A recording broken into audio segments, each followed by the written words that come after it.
football, il a changé. Mais c'est fini. Vous avez assez de cette bande de racailles. Les meilleurs, c'était des Noirs et des Arabes. Le football, messieurs, dames, n'est pas un sport comme les autres. Combien de fois avez-vous revu les coups francs de Declan Rice? Combien de fois avez-vous vu la pépite de Désiré Doué, le chef-d'œuvre de Guevara? Le football, messieurs, dames, c'est la vie. Et c'est précisément pour ça, messieurs, qu'on passe notre vie à en parler. Jonathan, fidèle au poste, comment ça va? Qui êtes-vous?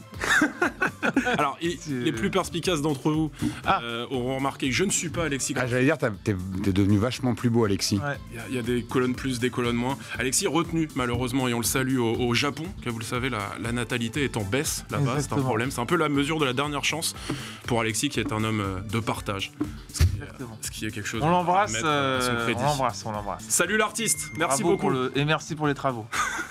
On garde les chevaux en ton absence, et en l'occurrence, le plus bel étalon est là. Merci. Jonathan. Pour une fois que c'est moi. Comment ça va? Heureux, très heureux, surtout quand je vous vois et que on partage cette passion ensemble. 300 000 followers, c'est ça? Ouais, la zone, bientôt 300 000, Instagram, TikTok, YouTube, partout, quoi, tout ce que vous voulez, quoi. Ouais, c'est sympa Alors Boris, comment ça va? Moi aussi, je suis bien heureux. Je continue à faire le tour des réseaux sociaux et de dire les chiffres ou pas? Ah, tu peux? 500 000 sur TikTok. Non, là, j'invente. Je sais plus à combien on est. Non, ça va très bien. On a passé une bonne soirée hier soir. Pour les jeunes, TikTok, Boris. Je sais pas, je suis pas sur TikTok. C'est ça le problème, c'est que je suis pas sur TikTok terrible, et je me contente c'est et je me connecte avec le compte des athlètes des fois sans faire exprès pour regarder les vidéos sur TikTok et après Jonathan pense que certains athlètes regardent les vidéos TikTok qu'il envoie. Non, me suis-moi. Ah, te suis toi. Moi-même. C'est vrai. Je suis assez admiratif de Jonathan qui, dans un âge assez avancé quand même, mène bien sa barque et sait parler aux jeunes et boire des boissons de jeunes. Je vous conseille d'être dans mon état à mon âge. On s'est régalé, on en a pris plein les yeux, c'était une explosion de saveurs, c'était une explosion de football. C'est la Ligue des Champions, on attend ça tous les ans et on va en parler, jingle. Très bien. Qu'est-ce que tu retiens? Belle intro en tout cas. Ouais, c'est ça que j'ai retenu. Ouais, moi, je pas bégayé, hein. Voilà. Meilleure intro. One shot. Ouais, je commence à me demander Alexis, ça prend un peu sur la longueur. S'étale un peu, je trouve. Ah, il veut se Là, mettre c'était en plus lumière, concis, là. Là, t'es beaucoup plus. Là, vraiment une humilité magnifique. Bravo. C'est pas parce que je suis nouveau que je vais me faire victimiser toute l'émission, on est mais d'accord avec ça. Au contraire, on te met en avant, tu vois. Mon pauvre Alexis, je comprends ce que tu ressens. En un mot, j'ai en une sensation, une un moment. déclaration d'amour pour le football parce qu'on se rend. Je sais pas si tout le monde se rend compte la chance qu'on a de revivre des émotions comme ça. Alors évidemment, tous les supporters du Paris Saint-Germain, comme nous, ont souffert pendant tant d'années qu'avoir un peu de bonheur, c'est pas encore le bonheur ultime, mais d'avoir un peu de bonheur, c'est bien. Mais il n'y a pas que ça. Dimanche soir, les buts marseillais sont sublimes. Mardi soir, on se tape 2 coups francs stratosphériques de Declan Rice qui sort de nulle part. Et puis hier soir, je me lève pour le but de Désiré Doué, jure sur le but de Kvaratskhelia. Je me suis cassé la voix sur le 2e coup franc de Declan Rice d'ailleurs. Mais quel bonheur, c'est... Je sais qu'on partage la même passion ici, mais voilà, c'est un truc qui me touche particulièrement. Je pourrais en pleurer et voilà, quand je vois mon bébé à côté, là, regarde ça, franchement. Et malgré l'accumulation de matchs, quand même, parce qu'il y a de plus en plus de matchs, la rareté de la Ligue des Champions fait que ce parfum, quand les beaux jours arrivent, à chaque fois réveille en nous le gamin qui regardait ces matchs-là et qui avait le droit de regarder que la première mi-temps. Ouais, et puis qui regardait la première mi-temps en serrant les fesses. Voilà, c'est pour ça qu'il y a un truc, moi je partage ton point sur ce sentiment de plénitude qui n'arrive pas souvent quand on est supporter d'un club. Donc là, on va dire qu'on capitalise sur les émotions qu'on vit parce que capitaliser. C'est pas forcément un truc qu'on verra sur ta vanne. Moi je l'ai apprécié. Je te laisse poursuivre, Boris. C'est pas dit qu'on pourra revivre ça avant longtemps. Et c'est vrai que quand tu es fan de Liverpool, que tu as vécu 2-3 belles années comme ça consécutives, ou fan de Barcelone à une certaine période, et tu as vécu plusieurs années consécutives. À Paris, on n'a pas trop l'habitude. Donc moi, c'est la plénitude. Tu demandais un mot avant que Jo il parte dans une diatribe. Moi, j'avoue, c'est ça. C'est un truc de, pour pas dire kiff, mais tu vois, c'est du kiff avec de la sérénité. On a 1 heure tous ensemble, messieurs, dames, donc on va essayer d'être méthodique. On va découper thème par thème pour ne rien louper, essayer d'être le plus exhaustif possible. On va parler des cas individuels, des cas collectifs. On va se demander tout à l'heure qui sera le favori de cette Ligue des Champions, mine de rien, après donc les matchs allés d'écart. Et puis on fera un mot de Ligue 1, forcément, parce que la Ligue 1, c'est le pain quotidien. Il ne faut jamais l'oublier. Désiré Doué, Bonsoir. Désiré Doué, c'est évidemment un joueur qui explose à la face de l'Europe qui ne le connaissait pas. En France, on le connaît depuis longtemps. Il y avait pas eu tout le monde, hein, tu sais, pas tout le monde. Hein. Le grand public, quand même. Je suis pas certain que... Moi, j'ai beaucoup d'amis... Alors, c'était la question que j'allais te poser. Ah, d'accord. On présente énormément de jeunes pépites en Ligue 1. Tous les ans, il y en a 4, 5 qu'on évoque en disant lui, c'est très fort, lui, ça ira très haut. Lui est arrivé à Rennes avec déjà une énorme crédibilité. Les observateurs du foot disaient lui, c'est du très, très, très, très, très sérieux. Et en fait, il a une trajectoire exponentielle. Il déçoit pas et ça, c'est rare. Ouais, et puis après, c'est toujours pareil. Quand tu fais du scouting ou des choses comme ça, tu sais quels sont les jeunes qui arrivent à partir de même de 15 ans, 16 ans, 17 ans. C'était entériné que c'était un crack ultime et que il y a des vidéos de Spence qui était chez Ferdinand. Je sais pas si tu as vu cette vidéo. Non. Chez Rio Ferdinand qui parle, qui était joué avec lui à Rennes et qui dit lui c'est un crack générationnel et il avait 17 ans quand il a dit ça. Donc on sait tout ça. Maintenant, il y a toujours l'impondérable de l'éducation, la mentalité, le sacrifice, le travail, l'intelligence, la personnalité, tout ce qui englobe l'aspect mental du joueur qui fait que, il a des ambitions ou pas. Il y a des joueurs qui n'ont pas d'ambition et c'est pas grave. La façon dont il va gérer cette explosion, là, on voit qu'il la gère de façon magnifique pour l'instant. Et puis, tu vois, on avait comparé Mbappé un peu avec, dans l'attitude avec Doué. Là, je le sens tellement, mais serein, tranquille, à l'aise dans ses baskets, tu vois. Donc, moi, je pense vraiment qu'il peut atteindre top 3 Ballon d'Or sans que ce soit une surprise pour tout le monde. Parce que là, on voit, à part Yamal aujourd'hui, à l'instant T, dans cette génération-là, je vois personne de meilleur que lui. Hein, D'ailleurs, le Golden Boy, d'abord, même si je suis pas perso fan des récompenses individuelles, mais enfin, il faut bien en parler quand même, où il est en course avec Koubarsi. Mais la trajectoire, je pense que Boris pourra nous expliquer des trajectoires d'image, tu vois, qu'on peut mettre en place. Ouais, parce qu'il y a même, enfin, tu disais, il y a pas mal d'impondérables. Il y a un impondérable quand même qui est le timing, tu vois. C'est-à-dire qu'on sait qu'il est fort. On se demande quand est-ce qu'il va exploser. Parfois, ça explose, ça met 2, 3, 4 ans pour arriver au niveau où il est. Moi, ce qui m'étonne, c'est, tu disais exponentiel. Je trouve qu'il y a vraiment, c'est le terme, parce que sur le laps de temps, parce qu'on parle quand même entre septembre, en octobre-novembre, où il n'était pas encore vraiment trop rentré dans la rotation, on se demandait quelle place il pouvait trouver, etc. Sur les 20 premiers matchs possibles à Paris, il en dispute 8. Donc ça a été un diesel. Et bon, ça met au crédit d'Enrique aussi, qui a bien su gérer le garçon. Après, il faut dire que Barcola était très fort au début. Et que Doué, même au début, rentrait un petit peu dans la rotation au milieu.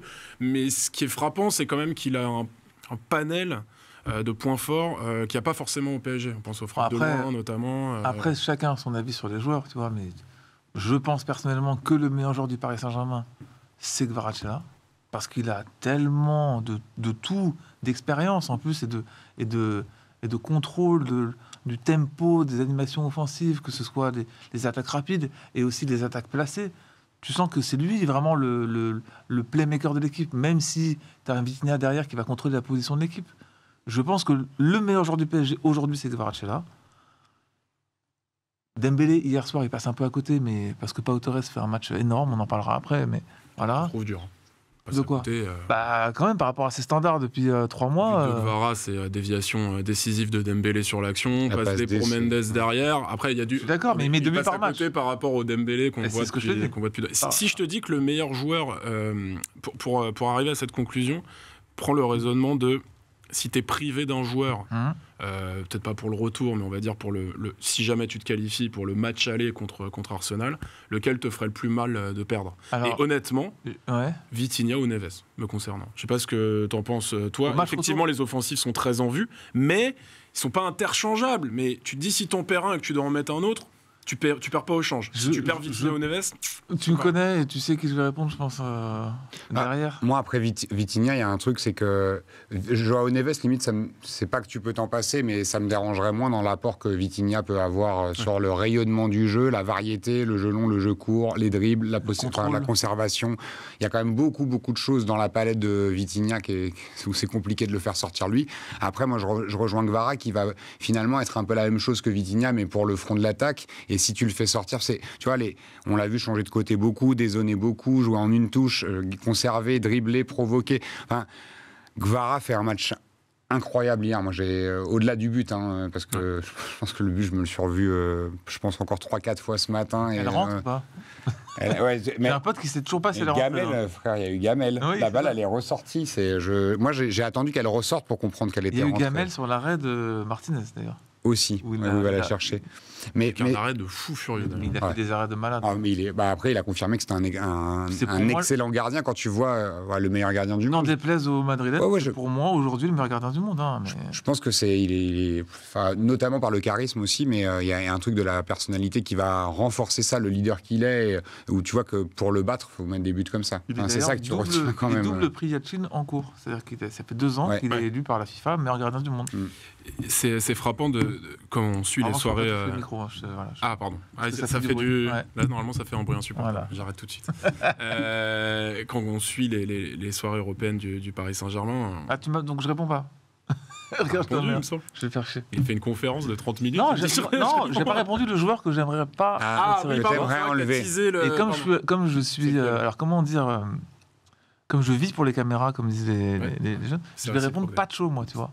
Parce que si t'as pas Pacho derrière. Je me doutais que t'allais dire ça. Ah, mais c'est quand même chaud. T'as Beraldo et tu sais pas. T'as Beraldo, Marquinhos, c'est quand même pas l'assurance sur risque défensivement quand tu recules, quoi, tu vois. Tiens, un mot sur Beraldo, sur son match. Parce que quand même, tout le monde nourrissait des craintes assez nourries là-dessus. Le match de Beraldo, assez propre, pas grand-chose à faire. Quand Paris à la balle, c'est facile. Parce que techniquement, il est très fort. Mais quand tu dois défendre, il fait que reculer et c'est compliqué, quoi. Il a du mal à intervenir. J'ai du mal à avoir un avis sur lui hier soir parce que pour le coup, il n'a vraiment pas eu grand-chose à faire, quoi. On va parler d'Enrique dans quelques instants, mais vous avez commencé à le... Il faut dire Luis Enrique, d'ailleurs. Il ne faut pas dire Enrique. Son prénom, c'est Luis Enrique. Son surnom, en fait. C'est pas Luis Enrique. Voilà. Ok, et c'est quoi son nom de famille? Il a un autre nom après? Oui, alors c'est un nom, je me rappelle plus, Aragonès. Mais en fait, c'est Luis Enrique.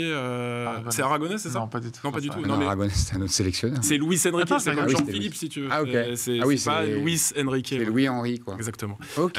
Mais avant de parler de Luis Enrique, c'est aussi une émission d'info. C'est vrai. Pas que du divertissement. Le saviez-vous? Luis Enrique Martinez Garcia. Voilà, c'est ça, exactement. C'est Lucho, donc c'est plus simple. Avant d'en parler... C'est tellement... Ah oui, pardon, vas-y. Non, vas-y.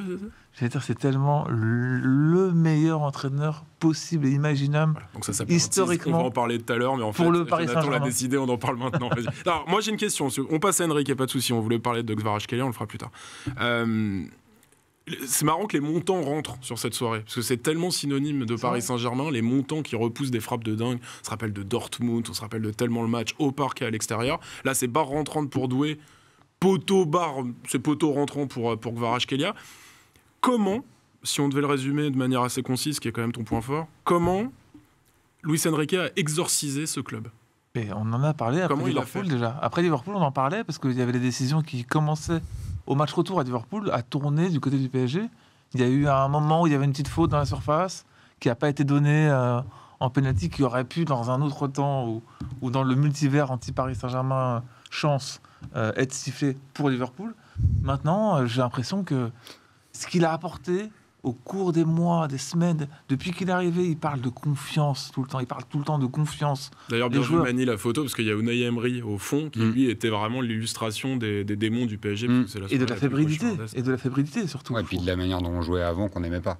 Et là, moi j'aimais beaucoup le PSG. Oui, mais là, il jouait. Alors là, c'est parce qu'Aston Villa, ils n'ont pas les mêmes joueurs, mais dans l'absolu, on retrouve la philosophie d'Unai Emery quand même de plus chercher un bloc assez bas et d'aller contrer, quoi. Oui, mais c'est beaucoup grâce à Luis Enrique, par exemple, que Désiré Doué lui rend sa confiance hier soir. Parce que tu peux... Et ça se passe pas bien jusqu'à la 40e minute, on est mené 1-0. Il n'y a pas beaucoup d'occasions. Moi, j'étais personnellement déçu du match hier. Mais tu te dis... Déçu de quel match, pardon? Je suis déçu de la première mi-temps du PSG. Je trouve qu'ils ont manqué d'intensité. Ils se sont fait endormir. Ils se sont fait attraper par ce qu'a mis en place Aston Villa. Par un contre. Mais c'est Doué qui marque. C'est Doué. Je parle pas de mon joueur préféré. Je parle de Doué. Le seul changement que Luis Enrique fait. Ça veut quand même dire quelque chose. Ça veut dire que... t'as la réussite du côté de Luis Enrique, mais t'as aussi cette confiance qu'il met dans les joueurs. Et même mené 1-0, il n'y a pas eu de panique. C'est ça le PSG maintenant. En fait, je trouve que depuis City et le renversement du scénario, je crois que Paris a été mené 7 fois depuis ce match-là et en renversant le score. Et c'est fou comme dans certaines équipes, tu as l'impression que tous les ingrédients y sont et ça ne fonctionne pas, et que parfois il faut des déclencheurs qui sont des déclencheurs situationnels, contextuels d'une expérience qu'on vit dans la vie pour se rendre compte de quoi on est capable. Et j'ai l'impression que depuis ce match-là, en fait, ils n'ont plus peur de grand-chose. Et quand tu n'as plus peur de grand-chose, tu tentes, tu prends ta chance. D'accord. La confiance, c'est au-delà de se sentir bien, c'est de plus avoir de crainte, de plus avoir d'anxiété par rapport à ce que tu es capable de faire ou pas. Et on voit que depuis City, ça se confirme à tous les matchs. Et hier soir, le scénario, il va dans ce sens-là, où tu te dis à 1-0, finalement, on est arrivé à un moment, et en tant que supporter, et je pense que c'est a fortiori parce que ça dégage ça du terrain, tu te dis, c'est un peu comme le Real, le côté, ça peut gagner quand même. C'est un match qu'on aurait peut-être perdu. C'est la force du Real que tu as, c'est pas de panique. Exactement. C'est ce truc tranquille. de, tu te dis, tu peux renverser le scénario. Et ça, c'est assez nouveau au Paris Saint-Germain, pour suivre le club depuis longtemps, où il y a eu des phases où tu étais une grosse équipe, une grosse machine. Je pense à sous Laurent Blanc, ça jouait extrêmement bien, mais il y avait cette capacité de réaction qui n'existait pas vraiment. Et c'est là qu'on voit la force, finalement, de l'homme qui fait le lien entre tout ça. C'est le coach qui a réussi à insuffler autre chose que de la tactique. Tu vois, on parlait de ce que le dépassement de fonction, il vient aussi de ce que tu transmets aux hommes en termes de valeurs, en termes de façon de voir la vie. Moi, j'ai l'impression qu'il y a aussi ça dans le foot du PSG aujourd'hui. On l'avait vu d'ailleurs. Au-delà de la tactique. On l'avait vu par bribes la saison dernière à Barcelone, dans le retour, où il y avait vraiment cette notion de confiance qui est donnée aux joueurs. Et ils ont pas peur. Avec son organigramme, effectivement, il a insufflé quelque chose de nouveau dans l'esprit de ses joueurs, mais aussi dans l'esprit de ses patrons, ce qui, pour le coup, est quelque chose de décisif au Paris Saint-Germain, j'ai l'impression. Ouais. Ça, et dans sa manière de déléguer aussi. Tu vois, on parlait de donner des responsabilités sur le terrain, mais même dans son staff. Tu vois, que les gens ont une vraie capacité de prise de décision sur les trucs du quotidien, et je pense que ça responsabilise tout le monde, tu vois, au sein d'une dynamique. Donc c'est pour ça que je disais, ça dépasse le simple cadre du terrain, et que nous, on en arrive, en étant supporter, à devenir confiant, un truc qui n'existe pas vraiment, mais pas de la fausse confiance on a envie de se voir plus beau, un truc où c'est serein. C'est assez étrange, mais moi, c'est la première fois de ma vie de supporter du PSG que je suis serein. Il y a aussi en fait, je pense juste que c'est une façon nouvelle de gagner. C'est-à-dire que tu as eu le Barça, c'était la domination totale. Ils écrasaient les équipes. Tu as eu le Real qui savait souffrir, mais ne pas paniquer avec la confiance qu'ils avaient en eux. Les entraîneurs successifs ont conservé cette espèce d'aura qu'a ce club. Le Real des années 2010, il écrasait aussi ses adversaires. Ouais, mais le Real qui fait le dos rond et qui pique en compte, c'est assez récent. Ah, je suis pas d'accord. Quand la Juve mène 3-0 au match retour dans ce... Avec le scandale, non, mais tu vois, le scandale arbitral. Oui, mais il y avait plein oui, à Wolfsburg, oui, d'accord. Là, j'ai l'impression que cette nouvelle façon de faire, c'est pas nouveau, mais c'est ce qu'on voit de nos yeux de nouveau au Paris Saint-Germain. Mais je pense que vous comprenez le truc, c'est que sur le long terme, sur 180 minutes plus 5, voire prolongation, si tu fais ça, ce que veut faire Luis Enrique, tu vas gagner.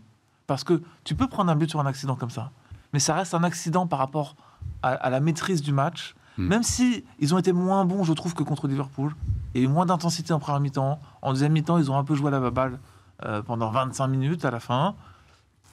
Mais tu sais que tu vas jouer comme ça au match retour. Tu auras la balle. Ils vont être forts d'entrée. Peut-être que Paris prendra un but d'entrée, mais ce sera pareil. Il y aura ce truc-là de confiance, sérénité, maîtrise, contrôle. Le milieu de terrain va être une machine à laver comme à l'aller, et ce sera pareil, je pense. Est-ce qu'on s'est trompé sur Luis Enrique ? On sait qu'en France, on est assez dur avec les entraîneurs étrangers, en règle générale, quand ils arrivent, particulièrement quand ils sont extrêmement dogmatiques comme Luis Enrique, qui n'aime pas vraiment la presse et qui a fait pas beaucoup d'efforts pour se rendre agréable au début. Il a bien raison, d'ailleurs. Et on sent... Ah, je suis pas d'accord, parce que c'est important l'histoire que tu racontes aussi, parce qu'il faut pas oublier qu'étymologiquement un média, donc le lien entre le public et les joueurs ou les entraîneurs, et donc à ce titre-là, je sais que les journalistes sont pas toujours agréables, mais faut les voir comme une courroie de transmission. Ça fait partie du métier aussi. C'est ça. Et d'ailleurs, on a noté un changement d'attitude là-dessus. Est-ce que c'est que les résultats, ou est-ce que toi tu as noté qu'il y a eu, c'est un peu ton milieu aussi, dans la com, dans la façon de se raconter, entre guillemets, un changement? En fait, ce que je trouve essentiel dans cette manière de se raconter, c'est surtout le lien émotionnel qui est en train de se créer avec le Paris Saint-Germain hors de France. Parce qu'on voit que c'est une équipe qui commence à être appréciée ce qui n'était pas le cas depuis l'ère Qatari. Très apprécié. Voilà, et qui était plutôt très détesté. Surtout pendant l'ère Mbappé, Messi, Neymar, où quand tu voyais les supporters adverses, ou même les équipes adverses, les joueurs, notamment je pense à Joshua Kimmich, qui a plusieurs fois éclaté le Paris Saint-Germain en disant que le club comprenait rien au foot. Pas sûr que tu as réussi à séduire l'Allemagne encore, mais ça va venir. Mais il y a quand même un truc où tout à l'heure on parlait des décisions arbitrales, tout qui change. Et en fait, ça c'est un truc qui dépasse le simple cadre du football, qui est de l'inconscient collectif. Quand tu commences à apprécier une équipe, ça transpire un petit peu. Et tout à l'heure, tu me demandais qu'est-ce qui a changé finalement. Je pense que l'amour a changé. Enfin, tu vois, le désamour est devenu de l'amour, ou le désintérêt ou le scepticisme est devenu de l'amour pour le foot qu'on est en train de regarder. Et je pense que ça a fondamentalement changé le lien aux journalistes, parce que ce que les journalistes reprochaient à Luis Enrique, c'était que ce qu'il mettait en place, ça faisait un peu de la bouillie. Alors nous, moi, je sais qu'à la zone, on est très amoureux du style de Luis Enrique avant qu'il arrive au Paris Saint-Germain. Moi, j'adorais le Barça de Luis Enrique. Mais pas l'Espagne. Parce que tout le monde avait en tête l'Espagne de Luis Enrique. T'aimais bien l'Espagne de Luis Enrique? Et la Roma aussi, ça te fait une différence majeure avec les Espagnols. Bah écoute, tu parles aux Espagnols de l'Espagne de Luis Enrique. Ils n'arrivaient pas à conclure. Mais ils n'avaient pas les mêmes individualités. Voilà, dans la préparation du jeu, c'est exactement la même chose qu'on a vu l'an dernier avec le Paris Saint-Germain. Exactement pareil. C'est juste qu'il y avait moins de... Vas-y. Donc, juste pour aller au bout de l'idée, c'est que, en fait, quand les journalistes, ils comprennent ce qui se passe, mais comme les supporters, on comprend ce que l'entraîneur il essaye de faire, parce que là on voit les résultats sur le terrain, ça change le regard que tu portes, la manière dont tu parles du football. C'est sûr qu'avant, quand on comprenait pas trop, que ça gagnait de manière un peu accrochée, qu'on se retrouvait avec des positionnements sur le terrain et que derrière ça perdait, on le remet en cause, l'entraîneur. Là maintenant que tout le monde a compris un petit peu où il veut en venir, parce qu'on le voit match après match, je pense que ça change aussi ça, la relation, et que lui, il est plus en kiff de pouvoir expliquer des trucs que les gens comprennent. Ouais. Ce qu'il reproche beaucoup aux journalistes. Même s'il n'aime pas trop parler de foot, Luis Enrique. Mais ça, c'est vrai que c'est un peu embêtant. Il n'aime pas en parler aux journalistes. Ouais. Alors que quand il en parle, c'est génial. Oui, mais de plus en plus quand même, je trouve. Je suis d'accord avec toi. Dans le reportage, il y a eu un choix. Les conférences de presse sont de plus en plus agréables. Il y a moins ce rapport de force. Il y a le vecteur résultat aussi, mais ce qu'on sait, c'est qu'il y a eu des discussions avec la com du Paris Saint-Germain. Mais pour revenir à la discussion de base que tu avais, je pense que ce que tu veux dire aussi, c'est qu'il y a une identité qui a été créée. Il y a une identité qui est en train de se créer sur le terrain qui surpasse tout. Genre toute l'image Qatar, argent, etc. Puisqu'il se passe quelque chose de très très fort footballistiquement, et ça tu le vois avec on en parlera avec Barcelone aussi, mais ça frappe l'Europe. C'est-à-dire que tu as des sourires sur le terrain, et Jérém Ménez en avait très bien parlé la dernière fois. Il avait dit, je vois des joueurs heureux sur le terrain, et c'est très rare, et il a raison, c'est rare. On voit pas ça dans tous les. Je vais peut-être dire un truc qui va vous paraître bizarre, mais tu vois, c'est souvent le cas. Mais ce qui me fait le plus kiffer en ce moment, c'est de me dire qu'il y a, tu vois, la construction d'une identité de jeu qui n'existait pas vraiment, et que j'espère que ça continuera les années qui vont suivre, parce que c'est ça aussi qui va asseoir ta crédibilité. Parce que c'est bien de le faire un an. Mais il y a eu des faux projets tous les ans. Exactement. En fonction des signatures qui arrivaient. Maintenant, je pense que Tourelle avait les moyens de faire ça aussi à un moment donné, mais il a essayé. Le retour de Leonardo a plombé Tourelle. Il s'est passé quelque chose. Je me souviens d'un match au parc contre Liverpool, on en parle souvent de ce match, où les mecs avaient fini le cul par terre. Le premier match d'RMC Sport. C'est vrai, diffusé à la Ligue des Champions, et là, ça n'avait pas super bien marché. Et là, oui, le match c'était coupé. Ah oui, c'est vrai. Non, j'étais au parc aussi. Pour ça, mais je vois très bien de ce match. Désolé. Non, mais t'es en train de vie, voilà, c'est bien. Et voilà. Non, mais ouais, il se passe quelque chose. Je sais plus ce que je voulais dire. Voilà. Ah ouais, j'étais sûr que voilà. Il se passe quelque chose. Ouais, mais en fait, tout ça pour dire que si jamais, même tu vois, tu passes, tu vas en demi, ça perd en demi. Tu vois, cette philosophie qui est née là, j'espère que qu'elle continuera, je sais ce que je voulais dire. On sera en train d'asseoir quelque chose. Au début de la saison, phase de poule, 1-1 contre le PSV, 1-2 contre l'Atlético, j'étais ébloui. J'étais ébloui du contrôle. On en parlait, même Alexis ne comprenait pas. Je sais pas si mais on disait en même temps que si jamais on n'arrivait pas à casser le plafond de verre qui était celui de pouvoir controller les matchs, marquer des buts, etc., on allait aussi être très frustré toute l'année si on jouait comme ça, et que ça allait prendre un an à se mettre en place. À votre humble avis, est-ce que si Luis Enrique ne passe pas la phase de Ligue des Champions, ce qui a bien failli se produire, concis. Est-ce que, à votre avis, moi, vraiment, j'ai pas la réponse, le PSG continue l'aventure? Je ne sais pas. Luis Enrique. Je pense pas. Sauf si Paris finit invaincu la saison, mais je pense que ça se passe. Ça Là, ne se en serait pas passé. novembre-décembre, Je pense que ça ne se serait pas passé, ouais. Moi, je pense qu'il passe pas la trêve. Et je pense qu'il y avait un Non, truc. c'est janvier maintenant. Oui, pardon, c'est vrai.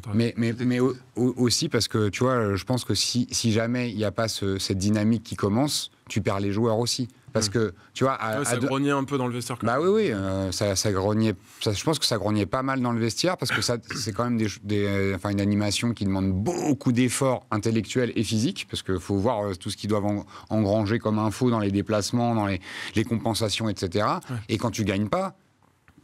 tu connais, hein. Enfin, même en jouant à notre niveau, tu peux avoir le meilleur coach et jouer bien et faire 50 barres dans le match. Oui, mais il y a quand même ce tu perds 2-0. C'est mieux de perdre en jouant au football. Certes. Mais ça change quand même quelque chose. Certes, on connaît le foot et on peut se dire que si jamais ils avaient pas passé, enfin, ils s'étaient fait sauter de la phase de poule, je pense que Enrique, je le vois pas finir. Enfin, tu parles de Luis Enrique. Ouais, Luis Enrique, je ne le vois pas. Le joueur de l'OM. Je ne le vois pas. Je le vois pas finir son contrat. Quoi. Je le vois partir. Après, attention, Aston Villa a mis en difficulté le Paris Saint-Germain tout au long du match, je trouve. C'est-à-dire que en première mi-temps surtout. Oui, mais Paris, à la 90e, il y a 2-1. Tu termines le match à 2-1. Avant de se déplacer là-bas. Bon, alors, si tu veux qu'on parle d'Aston Villa, moi, est-ce que c'est un bon résultat 2-1 avant le dernier but qui arrive un peu de nulle part? C'est pas un mauvais résultat, sachant que la règle du but à l'extérieur n'existe plus. S'il y avait plus que 3-1, même avec la règle du but à l'extérieur, à Villa Park, t'étais danger, 2-0, tu sautais. Voilà. Mais bon, effectivement, à mon humble avis, la mainmise sur le jeu est telle que tu as plus de certitude que ce soit à 2-1 ou à 3-1, surtout le contenu du match qui peut te donner confiance. Tu parlais des efforts qu'il fallait faire, mentaux et de replacement, parce que s'il y a bien un enseignement de ces quarts de finale aller de Ligue des Champions, c'est que le football où tu as 2-3 joueurs qui ne courent pas, c'est terminé. Là, ça n'aurait pas marché. Et d'ailleurs, ça a été douloureux pour certaines équipes, même s'il y a un match retour et que c'est pas fini. Est-ce que Kvara, c'est le premier nom sur la feuille? Il est trop coquin. De quel match? Alors, en général. Non, parce que tu parles des 4 matchs. Non, je reformule. Quand tu es l'entraîneur du Paris Saint-Germain, tu dois remplir ta feuille de match. Est-ce que Kvara, c'est le premier nom que tu mets? Oui, de loin. Enfin, je pense que tu as un truc où c'est l'assurance tout risque de savoir qu'il va et défendre et attaquer. Enfin, le nombre de retours défensifs, pas comme s'il était défenseur, tu les comptes pas hier. Enfin, j'en sais rien, mais c'est hallucinant de voir tous les replis. Donc c'est vrai que quand tu as un joueur comme ça, c'est un peu compliqué de ne pas le mettre sur la feuille de match. Après, il y a quand même beaucoup de joueurs qui sont un peu dans ce profil-là cette année, qui compensent beaucoup de choses. Donc, mais Kvara, il est quand même bien haut dans la liste. Est-ce que Kvara a mis définitivement tout le monde d'accord? Comment vous appelez? Félix Droit, c'est ça? Ouais, c'est ça. Qui êtes-vous? Il faut arrêter de parler des individualités autant. C'est une équipe, le Paris Saint-Germain. On rappelle, Jonathan m'a appelé hier en me disant alors faut parler de Doué, faut parler de Kvara. Donc on va mettre des mots très bien. Non, mais tu vois ce que je veux dire? Je trouve que c'est moins important dans cette équipe-là. Non, mais moi j'ai une question. Que tu aies Kvara ou même un autre, que Kvara ne soit pas là et rentre en jeu, on l'a vu, ça peut être aussi quelque chose de fort. Après, que ça fonctionne ou non, pour moi, c'est pas forcément la question, parce qu'il y a tellement de joueurs intéressants dans la rotation aujourd'hui, que c'est pas tant comme ça qu'il faut poser la question. Alors oui, ce qui m'intéresse dans le fond, c'est d'avoir un collectif, et que c'est ça qui rend le Paris Saint-Germain plus fort cette année. En revanche, si on s'attarde une seconde sur ce qu'il est capable d'apporter à l'équipe, moi, j'ai pas vu un joueur comme ça au PSG depuis une éternité, dans la façon de faire jouer les autres, de donner autant qu'il peut, enfin comme il a pris hier, mais il donne beaucoup. Donc ça, c'est un. Est-ce que pour vous dorénavant, Barcola part remplaçant quoi qu'il arrive? Pas du tout. Ça dépend de l'adversaire pour toi? Je sais même de l'état de forme, de l'animation, de plein de choses, mais avant, en fait, tout au long de la saison, j'ai insisté sur le fait qu'il fait jouer les 3 meilleurs du moment. Les 3 meilleurs du moment, indéniablement. Là, aujourd'hui, il y a 4 joueurs qui se valent. Donc, il peut faire jouer un tel ou un tel. Même 4,5 avec Ramos qui rentre souvent. Bon, il y a un tour en dessous. Non, qui démarre très rarement. 4 un quart, parce que en termes de niveau, il est intéressant. Ramos, c'est un apport tactique spécifique, en fait. Quand il veut mettre du monde dans la surface. C'est très bien pour faire entrer un avançant. Si tu as besoin de ça, c'est très bien. Maintenant, je trouve que pour une place de titulaire, il ne rentre pas dans la conversation. En revanche, tu as les 4 qui se jouent une place pour les 3 postes de devant, mais tu peux aussi mettre Doué. Il y a certains En 10, certains et jouer à 3 devant. supporters du PSG qui ne supportent pas Fabien Ruiz, que personnellement je trouve très précieux, voilà. Mais il y en a d'autres qui le trouvent nul, qui préféraient voir Il fait jouer. une saison en diesel qui est bien là, mais qui est en difficulté. Il est devenu très précieux cette saison. Voilà, il y en a qui mettent Doué au milieu de terrain à sa place, par exemple. Ça peut être une option. Moi, je peux entendre. Hein, moi, je l'ai dit, je le mettrai en 10 avec 2 6-8. Par exemple, mais après, tu sais aussi que si t'as pas Hakimi, tu mets qui, quoi, tu vois. Non, et puis même en fonction des critères physiques de tes joueurs, Ruiz, il apporte aussi, aussi à ce niveau-là. Jonathan, tu as commencé à en parler tout à l'heure. Bonsoir. Je pensais que tu allais nous dire que tu trouvais que tu étais très déçu d'Aston Villa, mais non, tu nous as suggéré que finalement, ils avaient mis Paris en difficulté. C'est pas que j'ai été... Je trouve que Aston Villa a manqué terriblement d'ambition et on produit le football qu'on veut, mais c'est pas le football que j'aime. Et je pense qu'ils auraient pu mettre Paris en plus grande difficulté en rajoutant un joueur un peu plus technique au milieu. Là, j'ai vu une photo sur Twitter, ils sont 8. Ils sont 8 derrière. Genre, ils sont 8. Ouais, une ligne de 8. C'était un 8-3-1. 6-4. Un 8... non, pardon, 6 derrière, excuse-moi. Est-ce que vous jouez différemment contre le Paris Saint-Germain ? Je réponds quand même à ta question. J'aurais quand même mis Onana au milieu de terrain. En plus, tu vois. Ah, c'était Onana que tu voulais mettre au milieu ? Mais parce qu'il revient de blessure, Onana. Parce que, physiquement... Parce que je pense qu'il démarre si... ok, mais t'as des joueurs quand même. T'as des joueurs qui doivent rentrer. Même un Asensio, tu vois, pour conserver la balle. Il n'y a aucun joueur pour conserver la balle dans cette équipe. Il y a McGinn. Ah, arrête. Non, mais il y a McGinn est hyper précieux à ce moment-là. Ah ouais, déjà, il tire tous les coups de pied arrêtés. Okay. Et franchement, c'est l'un des meilleurs, je trouve, à Villa hier. Je le trouve... Je regarde beaucoup de matchs de la semaine. Je le trouve vraiment pas bon. Mais c'est mon avis. Hein, mais c'est pas Toni Kroos Prime, je suis d'accord avec toi. Voilà. Mais voilà, après, pour moi, le point essentiel hier par rapport à Aston Villa, c'est de se dire qu'avoir ces ambitions-là, tout en sachant comment joue le PSG en ce moment et le niveau auquel il est, c'était l'assurance quand même de passer un match très très très très long. Recroquevillé, quoi. Ouais. Et en fait, j'arrive pas à comprendre, tu vois, quand même ce choix de ne pas prendre plus de risques, parce que les rares fois, la seule fois où ils l'ont vraiment fait, en étant agressif sur le porteur et en pressant. 2-3 fois. Le contre, il est incroyable sur leur but. Oui, mais tu vois, c'est tellement bien joué. Non, mais ce qui montrait quand même qu'il y avait la possibilité, mais qu'ils ont refusé en se disant, on va essayer de pas trop en prendre, voire de limiter la casse, 1-0, un partout, 1-0-0. Ce qui est frappant, c'est que Liverpool, qui a un effectif autrement plus étoffé et qui a des certitudes plus développées, a fait la même chose au parc. Donc est-ce que c'est pas une figure imposée finalement de se recroqueviller contre Paris ? Je suis pas d'accord. Moi j'ai vu hier des fébrilités parisiennes. À chaque sortie de balle d'Aston Villa, ils pouvaient avancer. Ça partait de la droite pour repartir à gauche. Je te Non, mais il y a eu trois contre-attaques où Rodgers fait n'importe quoi. Et alors que c'est lui qui marque le premier but, mais je suis désolé, mais si tu as un peu plus d'ambition, tu ressors la balle proprement. Putain, dans le dos de Beraldo, c'est... Mais t'as vu le pressing ? J'ai vu le pressing, mais t'as le droit aussi d'avoir un joueur un peu technique au milieu. Plutôt que d'avoir... Tillmans, s'il a du coffre, c'est un joueur très complet. Tu l'as ? Non, mais c'est ce que j'allais te dire. Tu l'as, ton joueur technique. Mais ça suffit pas. Là où ça m'a étonné, par exemple, c'est que Tillmans a pas... on sait qu'il a un jeu long extraordinaire quand même, et qu'il a pas du tout... On n'a pas été chercher Rashford dans la profondeur, tu vois, qui était tout seul en pointe. Un ballon où Tillmans est face au jeu, sans un milieu de terrain parisien à moins de 30 cm, ça a été rare dans le match aussi. C'était compliqué, mais justement, ça aurait pu être une solution d'aller chercher de la profondeur, ne serait-ce que pour Rashford était titu pour ça. Ouais, et moi, j'ai été étonné là-dessus, et c'est pour ça que j'étais un peu sur ma faim de dire, t'arrives en quart de finale de la Ligue des Champions et tu proposes ça et t'essayes vraiment pas plus que ça me questionne en fait. Je pense que si t'as Watkins, t'as plus de profondeur. Je pense que si tu rajoutes Watkins, par exemple... En plus de Rashford, tu veux dire ? Je pense que t'as beaucoup plus de profondeur. Parce que ils ont été... Moi, je trouve que le match que Paris fait hier soir... Parce qu'ils jouent rarement à deux. Face au match qu'ils font contre Liverpool, je trouve que... 4-2-3-1, ils ont été 10 fois meilleurs contre Liverpool, au parc. Hein. Et pourtant, ils perdent 1-0.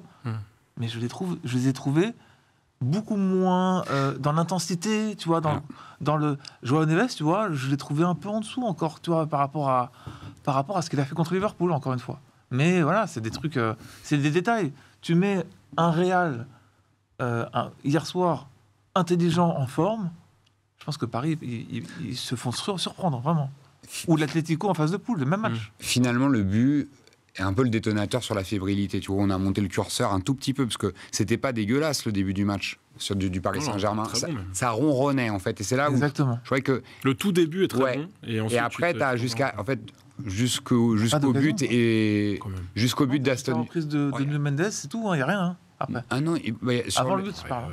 avant le but de Doué, il y a Sort il y a quelques quand même. occasions. Hein. Il y a quelques Ouais, bon, occasions. Moi, je m'attends à plus, je suis désolé. Non, hein, mais- Il est, Tu- il est, on peut- il est très alors, très Non, parce ambitieux. qu'avant- oui, parce qu'avant le match, je suis désolé, avant le match, tu es l'équipe qui a sorti Liverpool. Oui, mais Tu dois faire ce qu'a fait le Barça hier soir. Le Barça, ils ont joué une équipe plus faible qu'eux, Dortmund. avec beaucoup plus d'espace. Ok, mais je te dis juste que je m'attendais enfin, j'espérais voir un 3-0, un 4-1, un truc vraiment violent. Hier, on n'a pas vu un truc violent. On a vu une domination, un contrôle, un truc assez contrôlé. On en parlait la semaine dernière, tu sais. Mm. Et toi, tu voyais plus un match comme hier soir. Tu vois, un truc comme ça, un 2-1 qui s'est transformé en 3-1 à la fin. Mais après, peut-être que c'est une bonne chose de ne pas aller leur mettre trop de pression tout de suite, tu vois, et qu'ils le fassent en demi. Et que tu mais- t'éteignes en demi, parce que tu vois, on connaît aussi le PSG qui sort des masterclass d'émotions avec des buts, du rythme, etc. Et puis qu'en demi, en fait, il se passe rien. Donc là, Ou en moi, quart retour. Hein, ouais, mais et tu vois, Parce qu'on oublie quand même. c'est vrai. Mais non, mais parce que c'est juste là, je dis sur le truc de dynamique, moi, je Ouais. les vois pas s'éteindre au retour. Et en fait, je pense qu'il y aura le même genre de match finalement, un match où ils vont essayer un peu plus, parce que. à Aston Villa. Mais je pense qu'il va. Oui, et c'est ce qu'on disait la semaine dernière. Moi, j'avais pas vraiment peur en me disant, si tu commences à avoir peur du 6e de première ligue, alors que tu as battu le premier, il Ouais. y a un truc qui va pas. Ça veut pas dire qu'il faut pas les respecter, ça veut pas dire qu'il faut que tu Bien travailles sûr, pas. bien sûr. En revanche, tu peux pas bégayer. Tu vois, genre, j'ai plus peur de jouer Arsenal ou le Real, évidemment, que Aston Villa, et pas seulement par leur classement, mais aussi par les. Enfin, tu vois, j'ai regardé Forest, ce qui est pas forcément le match le plus. Qui est le plus. Pardon ? Excitant. Non, pas excitant, mais le plus révélateur, en tout cas, du niveau de Aston Villa. Mais je me dis, bon, enfin. Ouais, parce qu'ils étaient quand même sur une grosse série avant de Exactement. venir au Parc des Princes Aston Villa. Justement, Mani, avec brio, comme d'habitude, va nous te rappeler des mauvais souvenirs, supporters du Paris Saint-Germain. Je trouve Pau Torres extraordinaire. Vraiment, je Ouais, trouve c'est ça pas pour. un des meilleurs défenseurs du monde, axial droit, vraiment extraordinaire. Voilà. C'était l'une des armes d'Aston Villa qui s'est pas procuré énormément de coups de pied arrêtés. Et c'est vrai que McGinn à la baguette avec Pau Torres de la tête, c'était aussi l'un des plans d'Unai Emery. Unai Emery, justement, qui avait battu le D'ailleurs, j'ai Barça. vu que tu t'es fait. Tu sais qu'il a dit que ça pouvait être un piège Aston Villa pour le PSG et il s'est Oui. fait. Ils t'ont cassé les coups sur Twitter, j'ai vu. Bon, c'est le principe de Twitter. Non mais, je suis désolé, hier j'ai vu un Moi, je piège pense que tendu. J'ai vu un piège tendu au Paris Saint-Germain. Il y a deux choses. Bon, il y a le principe même de Twitter qui est quand même quelque chose de Moi, je pense que particulier. les gens Et en ils devraient plus, être tous t'as- gentils avec toi. T'es beaucoup trop gentil. Non, mais t'as aussi le truc du titre. Mm. Soit tu lis le titre et tu fais oui, voilà, ça fait 3-1, machin. Tu fais très bien. Voilà. Ouais. Et soit tu t'écoutes éventuellement. Parce que le but, c'était pas tant de dire attention, Villa va tordre Paris, c'était surtout de dire quelles sont les forces et les faiblesses de l'équipe. Ce qui est un truc, tu remarqueras. Oh, ça y est, je m'énerve. Non, c'est un truc qui n'existe plus. C'est-à-dire que maintenant, que les gens ne supportent plus en tout cas. Il faut les On médias présente. d'opinion. Ça va être des gens qui font soit des prophéties en disant il va se passer ça, donc ils se font détruire si c'est pas le cas, ou alors encenser si le truc Ici, ça se se fait. vérifie. Mais tu peux pas juste dire bon bah Aston Villa ils jouent comme ça, leur point fort machin en toute Ici, ça se humilité. Ici, Bon. ça se fait. Donc, en l'occurrence, c'était ça. Mani va nous mettre les photos des... Alors, moi, j'ai eu 3 exemples en tête de Paris qui gagnent largement, entre guillemets, le match aller. Donc, il y a évidemment la victoire à Old Trafford, avec Kiki, que vous voyez ici, et Julian Draxler. Le but de On Presnel. oublie parfois le but de Kimpembe aussi. Le 3-1, qui était aussi un 2-1 qui se transforme en 3-1 avec Pastore dans les derniers instants, et puis Dembaba, qui fait un super boulot à Dunkerque d'ailleurs, faut le dire. Dembaba. Qui va crucifier les Parisiens à Stamford Bridge, et puis bien évidemment le 4-0 avec le doublé de Di Maria pour finir sur la remontada. J'ai l'impression que vous êtes plus ou moins d'accord sur le fait que vous ne vous attendez absolument pas à un tel scénario, même si le foot est le foot et qu'à la 10e peut y avoir penalty carton rouge et que voilà. Pourquoi pas cette fois? Le football, il a changé, Félix. Non, mais je pense qu'il y a c'est plus un truc de dynamique. Et encore une fois, là, il y a de dynamique et de Tu niveau. n'apprends pas de tes erreurs, Boris. Attends. Je vais jusqu'au bout. Il y a un truc de niveau. Je pense que. On ressortira aucun extrait. Tu peux parler Non, avec mais cœur ouvert. et après, je peux me tromper. J'ai aucun souci avec ça. Et c'est que moi, je donne mon opinion toujours qu'avec beaucoup de ressenti et de subjectivité. Donc, j'assume de me tromper. Il n'y a pas de souci. Mais j'ai le sentiment quand même qu'aujourd'hui, on a une équipe qui a un certain niveau et qu'on a Aston Villa qui a un autre niveau et que c'est comme c'est un truc qui va pas bouger, tu vois, c'est comme des valeurs mathématiques. Il y a trop de marge. Pour toi, il y a trop de marge. Pour moi, il y a trop de marge entre ces deux équipes-là. C'est pas un truc de le PSG Manchester, ça se valait vraiment à l'époque. Tu gagnes 2-0, donc tu te mets dans des conditions favorables à l'aller en allant gagner à l'extérieur et revenir avec 2 buts d'avance, normalement impossible de tomber, mais c'était des équipes qui se valaient. Et, oui, si on prend les autres exemples, pas peur etc. Mais les accidents sont arrivés avec de la marge parce qu'on avait des équipes qui étaient vraiment à des niveaux presque équivalents. L'exemple contre ce que tu dis, c'est Manchester, qui a 125 absents et était très au-dessus de Manchester. Sur le 3 Sur le Tuchel, ouais. Sur la main. Mais c'était une équipe qui était fragile émotionnellement. Enfin, je me rappelle de ce match. Mais là, je te rassure, Marquinhos revient pour le match retour. Hein. Ah oui, alors tiens, j'ai pensé à toi, à chaque plan du réalisateur qui était Laurent Lachon, qui est très bien réalisé. Il a beaucoup. Vous savez, comme je suis gentil avec tout le monde pour éventuellement trouver du taf, putain. C'est une technique. Mais c'est très bien. Moi, c'est comme ça qu'il fait sa carrière. Hein. Mais il a raison. Il a raison. Soit t'as du talent, soit tu as du vécu. Moi, j'en ai pris mon parti. À chaque plan de Marquinhos, j'ai pensé à toi. Ah bon? Ouais, parce que je sais que tu le détestes. Alors, détrompe-toi, je l'adore. Je juge juste des aspects de sa technique ou de son mental. Ça n'a rien à voir. J'ai encore vu une vidéo de parce qu'il le connaît perso. En fait, il l'aime bien dans la vie, mais je trouve que c'est un mec qui a des valeurs top, et que c'est un coéquipier modèle. C'est juste qu'il est mis dans une mauvaise posture et dans une mauvaise position. Avec le capitanat ne lui va pas. Alors, tu mettrais qui? Je mettrais Hakimi déjà, je pense. C'était lui hier soir. Bah ouais. Mais voilà, après c'est. Pourquoi tu soupires? Pourquoi tu dodelines? Non, je ne donnerai pas à Hakimi, mais pour d'autres raisons. Mais pardon. Ah bah voilà. Je suis désolé. Je rigolais pendant qu'il parlait parce qu'en fait, quand je joue à FIFA maintenant et que je fais une mauvaise relance avec Marquinhos, je pense à Jonathan. Je te jure. Et je pense à Jonathan également quand je joue à FIFA, quand l'entraîneur adjoint me dit vous devriez mettre un autre capitaine, il n'est pas assez charismatique, je sais pas quoi, vous devriez mettre plutôt un tel. Non, mais et à chaque fois je te dis mais c'est Jonathan le bot dans ce truc là. Aujourd'hui, je comprends pas c'est lui. Tu reproches en fait, c'est quoi? C'est mentalement ou c'est techniquement? Bah les deux. D'accord. Je trouve qu'il défend en reculant, comme l'a fait Beraldo hier soir. C'est très brésilien d'ailleurs de faire ça. Exactement. J'ai l'impression d'avoir vu Marquinhos fautif dans tous les matchs que tu as cités, quasiment. Toutes les remontadas, les renversements, les accidents du PSG. Pas United. Okay. À United, on a une belle de KRR à Buffon. Toutes les éliminations sauf United, ok, mais ça fait quand même pas mal de trucs. Et puis, voilà, une question d'attitude. Mon capitaine, enfin, j'ai besoin qu'il aille. Il se passe un truc au Real, tu as 10 joueurs qui viennent, tu vois. Ouais. Et il se passe un truc dans un grand club. C'est aussi ça qui fait un grand club. C'est tous ces petits détails qui font que, voilà, je m'attends à autre chose d'un capitaine. Maintenant. Je suis aussi conscient qu'aujourd'hui, dans l'effectif, il n'y a pas meilleur que lui pour jouer à ce poste-là. Et c'est très important. Après, hormis tu vois, le match de Chelsea, on a quand même quasiment la même ère au niveau des équipes. Et je pense que dans les têtes, tu vois, même la remontada, pendant très longtemps, on a dit ça restait quand même, le stigmate restait dans cet effectif-là de ceux qui l'avaient vécu. Aujourd'hui, il ne reste plus que Marquinhos. Tu peux rajouter le Brésil aussi. Ça va avec, parce que toute sa carrière, mais en fait, remontada plus Brésil, machin. Alors tout ça pour dire que finalement, tu vois, il stigmatise ou peut-être il incarne ce truc. Le 7-1, tu veux dire? Les 10 ans où il est titulaire. Non, 10 ans où il est titulaire. C'est David Luiz. Ah oui, d'accord. C'est le Brésil en général. Le but qui prend. C'est David Luiz. C'est Dante. Parce que Thiago Silva est suspendu, je crois. Je sais plus, il est sur le banc. En tout cas, la charnière, c'est David Luiz Dante sur ce. Mais toujours est-il qu'aujourd'hui, Marquinhos, je pense qu'il y a aussi ce truc-là. C'est qu'on a liste. Tu vois, on commence à s'inscrire dans une histoire. Ça fait 10 ans qu'il est là. Donc, je pense qu'on a aussi ça en tête pour la fragilité dont on a peur. Chez lui, on a encore le regard ou le souvenir de ce qui s'était passé. Là où c'est l'homme qui a joué le plus de matchs sous le maillot du PSG.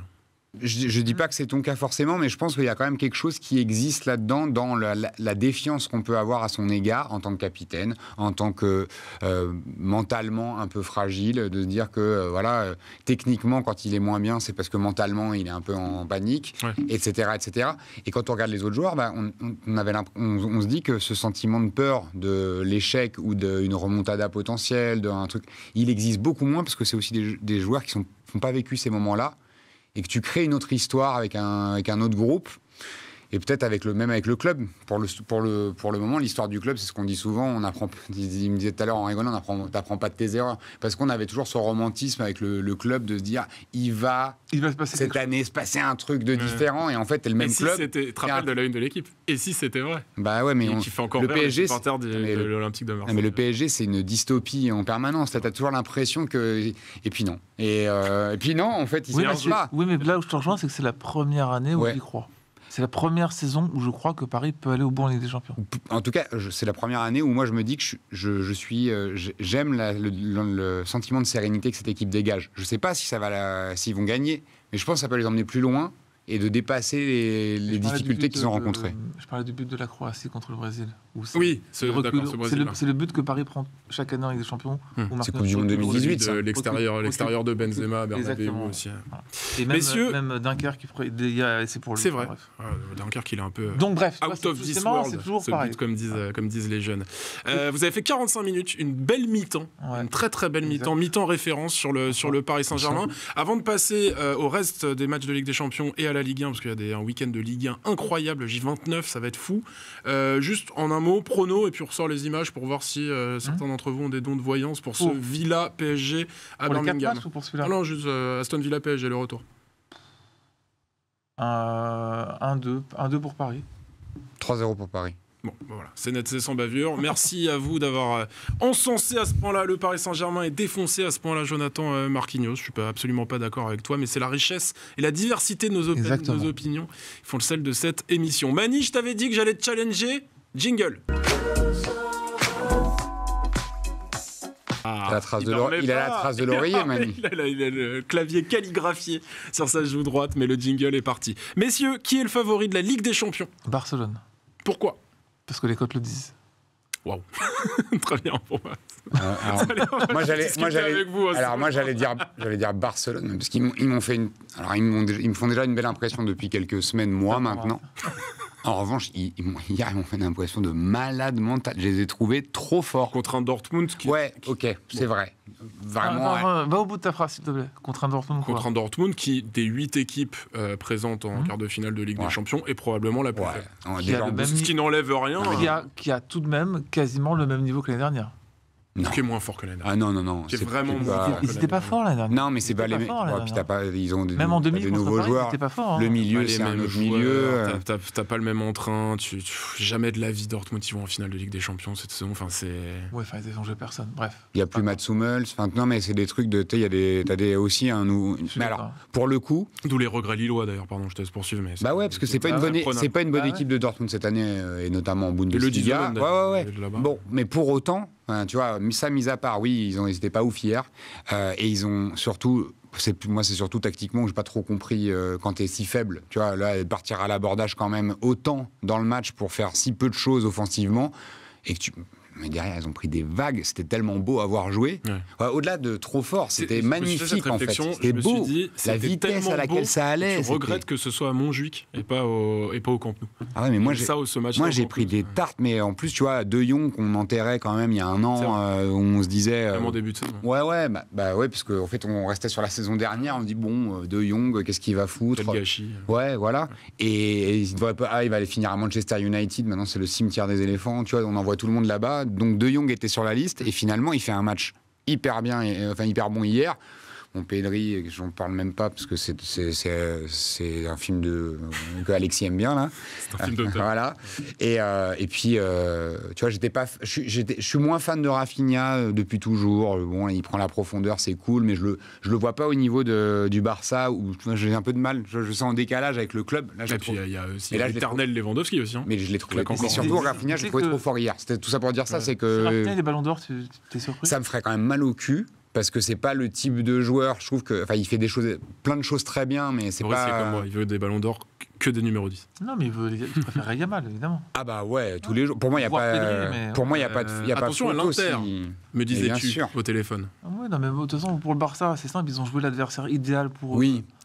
Moi, je suis pas certain que ce milieu-là soit surnage. Je parle du Barça contre l'Inter déjà en demi-finale. Parce que Ouais, alors, là, on rappelle le tableau, que là, pour ceux qui ça l'ignorent. peut faire très, très Bayern mal. Inter, le vainqueur prendra le vainqueur de Barça Dortmund et le vainqueur d'Aston Villa PSG Donc déjà, prendra Arsenal ou le Real Madrid. déjà que le Barça passe au match retour, ce que je pense qu'il va quand même se passer, que l'Inter passe au match retour contre le Bayern, Qui est loin d'être qui est loin d'être fait, mais ce que je pense quand même va se passer. Ok. En revanche, la confrontation contre l'Inter, là, Ouais. Après, là moi, c'est 50-50. Hein, et pourtant, le Barça est censé être largement plus fort. Dans l'esprit collectif, oui. Mais c'est vrai que dans les faits, l'Inter, il va falloir les sortir. C'est le pire match-up pour le l'Inter, il va Barça. falloir les sortir, mais ils n'ont pas encore sorti le Bayern. Ouais, complètement. Moi, pour avoir, du coup, je me suis fait le match hier soir tard de le Inter Bayern après le PSG parce que je n'arrivais pas à dormir et Bayern Inter, pardon. Et en fait, j'étais un peu surpris parce que je pensais que l'Inter avait beaucoup mieux maîtrisé son match et j'ai trouvé que finalement le Bayern avait quand même eu. En mi-temps, ils ont des occasions. Hein. Mais le Bayern en a énormément. Ouais, les deux. A énormément de grosses occasions et finalement tu te dis bon ça tourne en leur faveur et ils mettent des buts enfin le but de Lautaro sur la remise de Thuram c'est dinguerie. Pourquoi il met l'extérieur? Bah, C'est fou de mettre l'extérieur là-dessus, là-dessus. je pense. Mais c'est fou de Je mettre pense qu'il s'est dit je vais les faire kiffer. Je vais faire un truc qui fait C'est kiffer, dingue. je vais mettre un XT. On s'est Vous vous tous rendez dit compte, ça, dans c'est les, dans les attends, 4 mais- matchs, Ouais, dans les incroyable. 4 Il matchs, y a que des buts de ouf. des buts Et de malade mental. moi ça m'a Ensuite Müller qui est dégueulasse, hein, comme d'habitude. ouais mais il y a eu des matchs de fou. Il y a eu Ah, des mais il a matchs fait la de fou et célébration des des buts. 80, là, comme ça. J'adore. Il a fait- Franchement, je suis genre, très limite, client de il a ce fait genre comme de ça choses. juste sur Ah, place quoi. parenthèse, on est d'accord que Vara, physiquement, c'est un joueur des années 80. Ah Bien ouais. sûr. Dans la On façon de On porter. dirait la Luis Géorgie- Fernandez d'ailleurs. La Géorgie est un pays des années Je 80. fais. Oui, c'est vrai. Je fais une parenthèse, mais ça sert plus à rien de mettre des protèges tibia à ce niveau-là. Non, mais plus. Bah quand ils auront plus de tibia ils verront. Non, mais Ça j'ai jamais d'accord. compris mais ouais. C'est léger, mais quand même, tu baisses tes chaussettes jusqu'à mi-cheville et t'as un Mais protège tibia qui est autant comme dans ça. les années Alors, je veux bien 80. que ce soit en Kevlar, mais bon, quand Mais même. autant dans les années 80, je comprenais parce qu'il y avait quand même. Alors, j'allais dire. Et Raymond Domenech. Ouais, non, mais t'avais quand même un autre rythme dans le jeu et Ouais, peut-être mais t'avais parfois. des tacles. Il y avait des tacles de fou, mais il y avait quand même moins de contacts pas voulus. Parce qu'il y a là, aujourd'hui, il y a tout le temps des blessures. Enfin, les blessures, elles viennent aussi Ça va plein plus parfois. vite. Ouais. Voilà. Donc, moi, c'est ça qui m'étonne, c'est ce mec des années 80, sans protège tibia, Ces il gamins, se t'étais regarde comme moi. Tu jouais, t'avais les protèges tibia énormes qui te Pas du tout. serraient les mollets. Là, Pas du tout, moi j'étais en pointe. avec non, mais tout le monde avait ses protèges tibia. Ils me voyaient pas. Il y avait même les protèges tibia chaussettes. Mais Tu sais que tu. et moi, c'est ceux-là. Oui, on avait Ceux-là, T'avais des jambes. Mais énormes. on avait ceux-là. T'avais l'impression d'avoir des chevilles musclées à l'époque. Ouais, C'était- exactement. Moi, j'avais protégé bien plus le truc pour la cheville. Enfin, c'était dramatique. Ah, les chevillards. Ouais, je simulais. Enfin, j'étais vraiment le pire. quoi. Non, ça m'étonne ça. Pourtant, pour Ah, moi, mais t'as un je- bon esprit. Moi Ouais. Pour Tout pour t'es la un gagne. mec, Bah, lui, non. t'es un La mec win, la intègre. win, la win. Alors, on a parlé de l'Inter qui va être dur à manœuvrer, même si c'est pas fait face au Bayern, le Barça qui vole vers la demi-finale, Gros match de évidemment. Barella, gros match de Bastoni. Enfin, Ouais. c'est. Ah. C'est costaud. Est-ce que, Non, mais personne. est-ce que le Real, j'ai- c'est ça que tu veux dire? Ouais, est-ce que le Real va le faire? Est-ce que le Real va le faire? Il Non. peut- moi, Non. il pourrait, mais je les vois pas là. C'est une année de transition. Je vous dis que s'ils le font là, j'y Ouais. crois pas trop. Ouais. Mais alors là, il la gagne la Ligue des Champions. S'ils le font là, il peut plus Ouais, leur arriver. j'ai du mal à voir. Mais Non, parce que dans le jeu, au-delà des coups Ça joue francs, trop machin, ouais, dans c'est le quand jeu, même. c'est 70 mètres entre la ligne Trop d'attaque. mal. C'est quand même cata. Hein. Ils ont pas assez de joueurs. C'était des postes. Enfin, tu vois, le milieu de terrain, qui est mis dans ce match-là à. J'allais dire à Highbury parce que j'ai un pote qui m'a fait la blague hier. À l'Emirates, tu peux pas aller jouer comme ça là-bas. Tu sais qu'il y a de l'intensité en Angleterre. Toi, qu'est-ce que t'aurais changé Je sais pas, mais Ancelotti j'aurais mis Valverde au milieu déjà. T'es obligé d'avoir un mec qui. Enfin, quoi qu'il se passe, t'es obligé d'avoir deux. Tu peux pas jouer avec ces. C'était quoi? C'était Camavinga et après, de reste, démerdez-vous quoi. Qui défend? Personne défend. Tu peux pas. C'est le gros de tous les fantastiques du Real, celui qui passe le plus à côté. Ah, c'est quand même Vinicius. Ouais, mais j'allais dire le spleen de Vinicius même. Ouais, non, mais tous, ils passent à côté. Tous. là, il y a un truc quand même. Mais moi, j'ai l'impression qu'il est en dedans. Tu vois, qu'il est plus vraiment dans le collectif, plus vraiment. Il est très soliste cette année. Là, les rares exploits qu'il a pu faire, c'est toujours vraiment tout seul, mais un peu sorti de nulle part. Et, je sais pas, je le sens un peu décroché du reste de l'équipe. Je sais pas ce que Ancelotti doit être désespéré parce Il y a que des scènes qu'on a vues J'ai vu l'engueulade. mardi. Ouais. Avec Ancelotti qui a quand même une assise. Quand il parle Ouais. de Camavinga et à Ouais, Bellingham. Ancelotti, c'est pas un mec qui crie. Il crie jamais, ses adjoints le font pour lui. Il a une assise, un charisme, une aura qui fait que les joueurs l'écoutent doctement. Bien sûr. Là, c'est pas ce qui est en train de se passer. On C'est voit ça. des choses qu'on voyait jamais, que ce soit au Real, en règle générale, ou même avec Ancelotti, dans n'importe lequel de ces clubs. Presque pas pour rien. Sans parler de Mbappé, l'effectif est très mal construit. Là. Il n'y a pas de défenseurs centraux. Il joue quand même avec Asensio qui n'avait jamais joué un match, enfin en tout cas qui n'a jamais été titulaire dans cette équipe avant. Ils n'ont pas de remplaçants à droite et à gauche en latéraux. C'est dramatique, ça n'a pas de sens. Tu peux pas jouer avec Tchouaméni en défense pendant la moitié de la saison. C'est pas possible. Et même au milieu de terrain, il n'y a pas un type qui est capable de prendre la place de Kroos ou même de Modric à 37 ans. C'est un souci quand même. Quand est-ce que c'est la dernière fois qu'une équipe a gagné la Ligue des Champions avec, on va dire, 2 joueurs, pour être gentil, qui ne participaient absolument pas aux tâches défensives? Dans les années 90 ? Honnêtement... Enfin, je sais pas, non, j'exagère à 90, mais ça remonte à il y a très longtemps. Là, il y a un tel niveau d'intensité aujourd'hui dans le football. Ouais. Il y avait Messi. Ouais, mais les autres, franchement... Non, je suis d'accord. Peut-être le Barça de la MSN qui gagne la Ligue des Champions, parce que Neymar faisait des retours. Ouais. Ils ont tellement pas besoin de défendre. Ils avaient tellement pas besoin de défendre que c'est trop, quoi. Mais là, c'est criant à Madrid. Ils avaient un contre-pressing de malade à la récupération. À Madrid, c'est criant parce que t'as pas cette activité au milieu, et donc non. Avant le match, je disais... Moi, franchement, 4 buts, ou même en mettre 3 et aller au... En mettre 3 et aller au prolong. Faudra un fait de jeu, en tout cas. Ils ont pas de niveau. Ouais, ou alors si t'as un carton rouge à péno très rapidement, ou un truc comme ça, mais là... Péno, carton rouge, mais non, mais c'est fini ça. Ah si, c'est encore... Non, ça n'existe plus. Ah si, regardez. Et il met péno, carton rouge. Non, mais péno ou... il va mettre les deux. Ou carton rouge. C'est le Real, en fait, ils font ce qu'ils veulent. Tu crois? À le Real, ils font ce qu'ils veulent. Non, mais tu crois une seconde ou pas du tout? Non. Ça joue trop mal, c'est pas possible. Alors... Ouais, après, encore une fois, on retient pas nos leçons, quoi. On se dit, oui, ça peut toujours arriver. Le principe dans la vie, c'est quand même de jamais enterrer le Real Madrid, quoi. Ouais, bien sûr. Non, mais je suis d'accord avec ça. C'est pas impossible, voilà. Mais... Ce qui m'amène à la question suivante. On parle des favoris. Oui, c'est comme Chucky, tout à fait. On parle des favoris un peu partout, pas qu'ici, dans les médias, la radio, la télévision, dans l'équipe et les autres journaux. Personne ne cite Arsenal.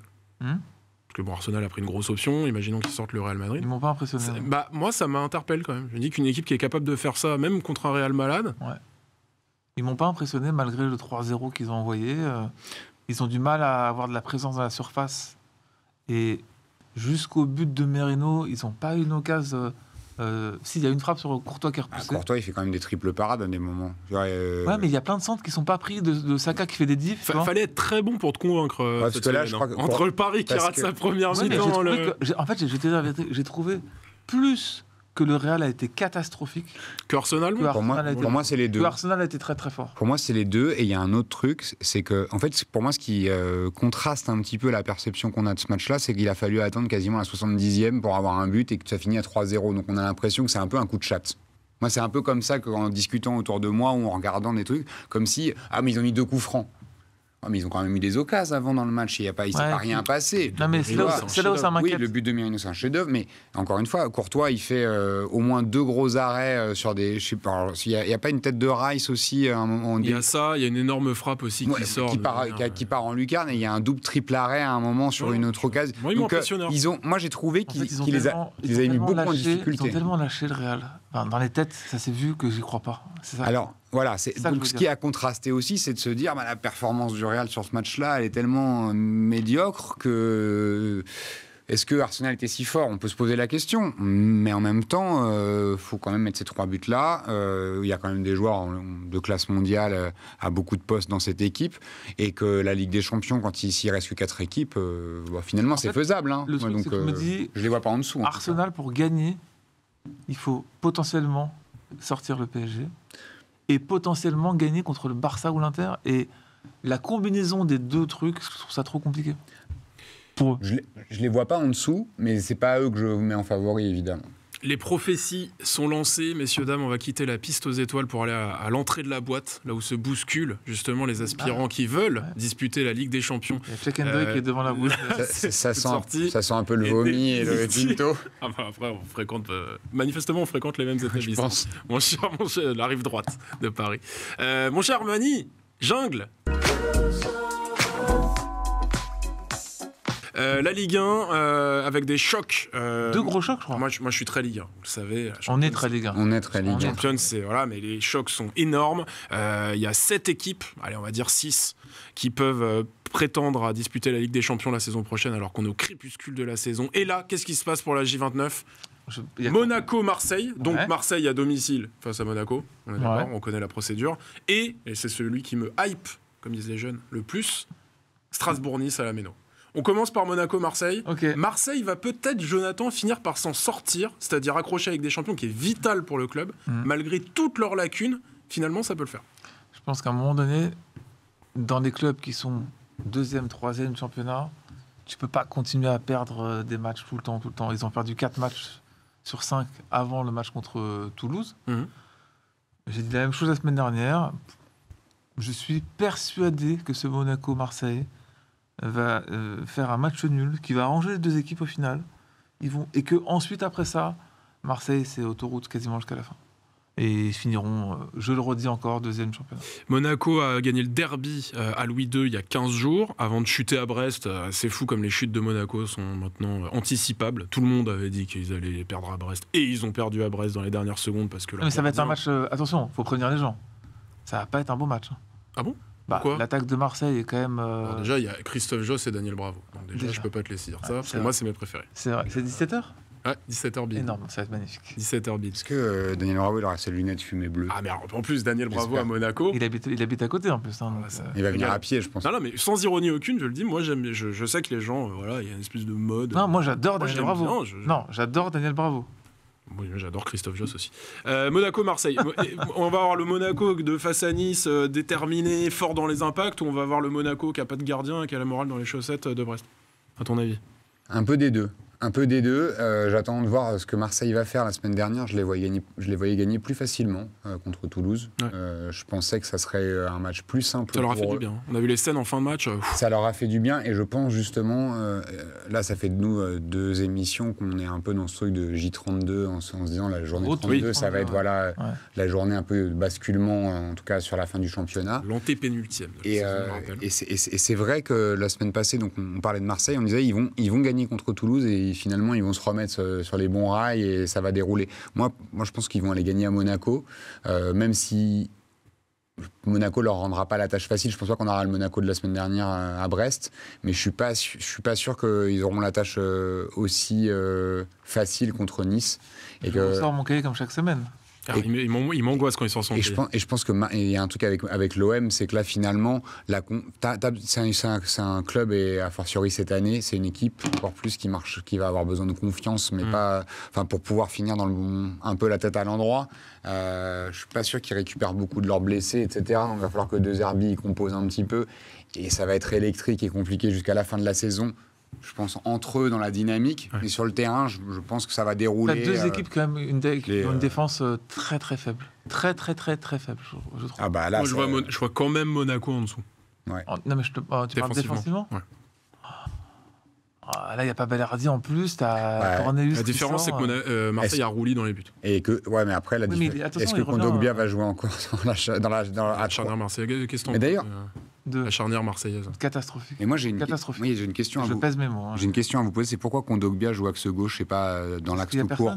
Ils ont fini le match sans défenseur central. Il est tellement lent que c'est lui qui est censé sortir. Tu vois, à plein de moments, il doit sortir au milieu, il va dans les compensations. Tu peux faire une course. On les échange parce qu'il est trop lent. Et à chaque fois, ça part dans son dos. En fait, il est en retard, ça part par-dessus et il compense avec des tacles de boucher. Donc, j'aime le joueur, mais à ce poste-là, je comprends pas trop. Qui va avoir le ballon? Plutôt Monaco? Plutôt Marseille, je pense. Plutôt Marseille que Monaco? Moi, je dirais ça aussi. Après, est-ce que Greenwood sera aligné une 2e fois consécutive? Est-ce que c'est dingue? On l'a pas vu du match quand même contre Toulouse. Et il débloque le match. Il met un but stratosphérique.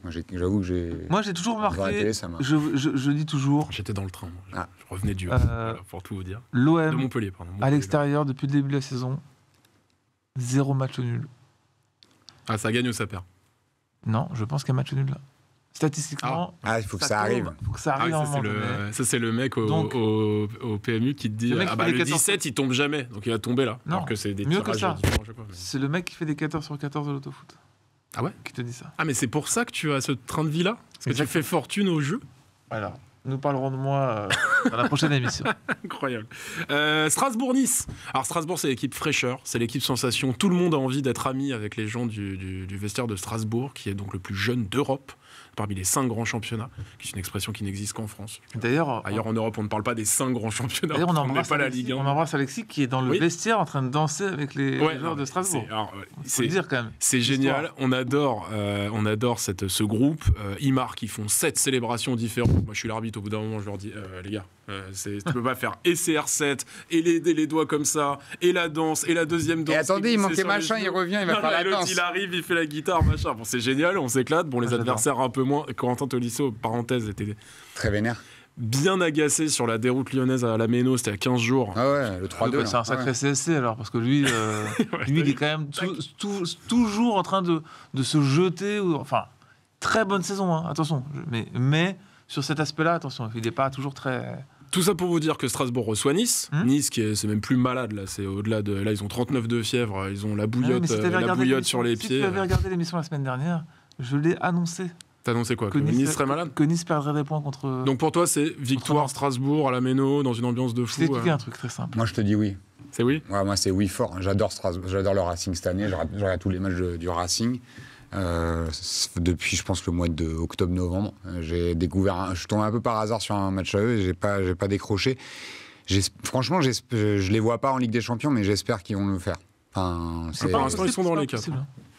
mais je leur souhaite, à vrai dire, parce que c'est vraiment une équipe qui fait kiffer. Quoi. Alors, on je les vois rappelle, ouvrir Nice quand même. Pour ceux qui les suivent d'un peu plus loin, que c'est un club satellite de Chelsea, qui est dans l'actionnariat d'une entreprise, d'un Blueco. consortium qui s'appelle Blueco, et que les 2 meilleurs joueurs de Strasbourg sont André Santos, prêté par Chelsea au milieu, et Petrovic, qui est le meilleur gardien de Ligue 1 à mon sens, prêté par Chelsea J'aime dans bien les quand buts. il dit des bonnes choses sur les Serbes comme ça. Ah, bah, Ça te rend encore Petrovic. plus sexy. Là. Petrovic. Ouais, la je sais. Ils saison s'en de foutent, juste Petrovic. qu'ils servent, c'est sûr. J'en ai parlé la semaine dernière, moi je le surkiffe. Ah ouais, Petrovic, je le trouve trop fort. Bon, il y a des joueurs. En fait, c'est Il y pas a beaucoup l'équipe de joueurs. réserve de Chelsea, c'est l'entrepôt de Chelsea. C'est Chelsea qui prend des prospects, c'est les met à Salzbourg Strasbourg. c'est le Salzbourg de Leipzig. Ouais, mais il y a moins de. Je trouve qu'il y a même plus d'écart entre les deux équipes dans l'esprit des dirigeants de Blueco. C'est-à-dire qu'ils prennent des prospects, ils les font signer à Strasbourg, sans même passer par la maison mère souvent. Ici, là, le dernier exemple, c'est Valentine Barco, Barco, ouais. argentin, qui est Qui est excellent. arrivé de nulle part. Très jeune aussi. Et Il a 20 pieds. si ça perce. Phénomène dans Football Manager depuis 3 Ah ouais ans, depuis 2-3 ans. Ouais. Si Phénomène. ça perce, c'est revente pour Chelsea, ou alors intégrer pourquoi pas l'équipe première, mais c'est vraiment une espèce de maison de gestation. c'est Et ça marche super bien. Mais alors, les Non, mais supporters. c'est ça qui est surprenant, c'est que ça marche aussi vite là. Parce que Rosenior généralement, a un truc en plus, hein, je trouve. exactement. Parce que généralement, quand tu as une équipe très très jeune comme ça, bah, tu le vois à Leipzig, à Salzbourg, c'est des équipes où il n'y a aucun repère, où les joueurs sont tradés en permanence, etc. Donc tu sais même pas si tu vas rester. Tu es dans une incertitude permanente normalement.